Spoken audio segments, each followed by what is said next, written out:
In this video, I'll be showing you how to make one of my favorite toys. This mini cannon can be made almost entirely from parts salvaged from a standard barbecue lighter.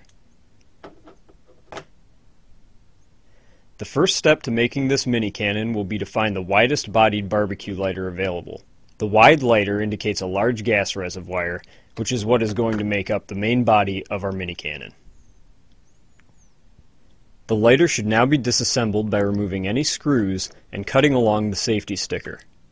The body of the lighter should now easily split down the middle, though the front may need to be broken.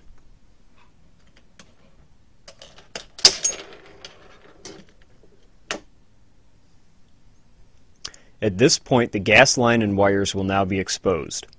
The gas line can be disconnected, and the wires should be pulled out from the front of the lighter.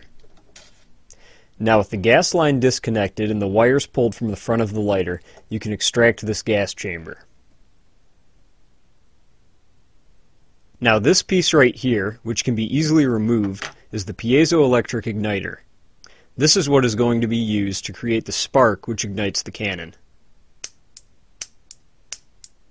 Now this lighter still has a full gas chamber. I'll need to empty it before continuing. To do so, what I will do is go outside and unscrew this white piece. That will release all the gas. Alright, so I've now gone outside and I've removed this white piece to release the gas.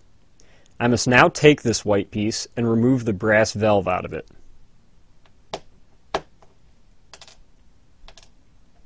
Now in this piece, there's a larger hole towards the bottom and a small hole towards the top.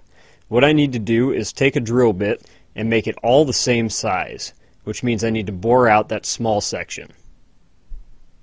Here is that plastic piece now drilled out. Now the last thing we need to do to this little white piece is to sand it down so it will fit inside our barrel. Our barrel can be made of anything, though I like to use something that is 6 mm in internal diameter so that it will fit airsoft pellets. This is the barrel off a broken airsoft gun. Alternately, you can use a 6 mm pen tube. Once the plastic piece has been sanded down enough to fit the barrel, it should be glued on with epoxy or another strong glue. At this point, a hole should be drilled at the back of the canister to fit approximately a 1/4 inch diameter bolt. The hole should be drilled slightly smaller than the bolt so that when you screw it in, the threads dig into the plastic.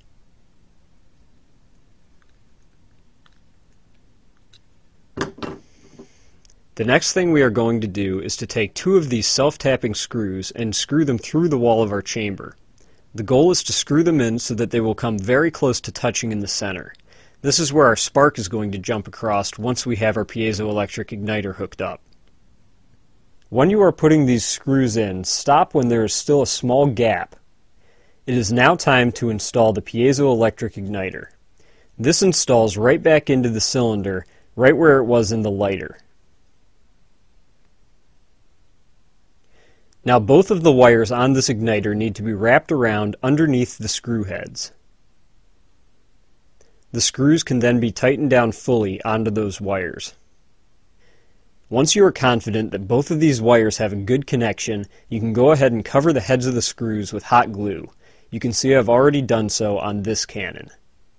If you do not insulate the screw heads with hot glue, when you squeeze the trigger and you are holding the cannon like this, the screw heads will be making contact with your hand and you will simply be shocking yourself rather than igniting it.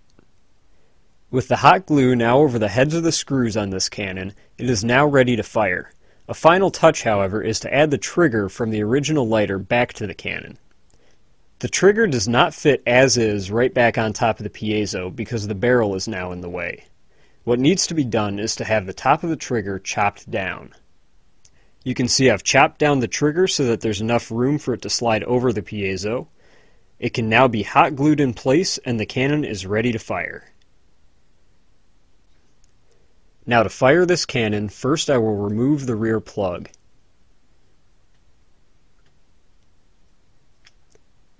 I will then insert a cotton swab that has been soaked in 90% rubbing alcohol. I will rub this swab along the walls just like that. I then replace the plug and finally drop an airsoft pellet down the barrel. Now to fire, all that needs to be done is to squeeze the trigger.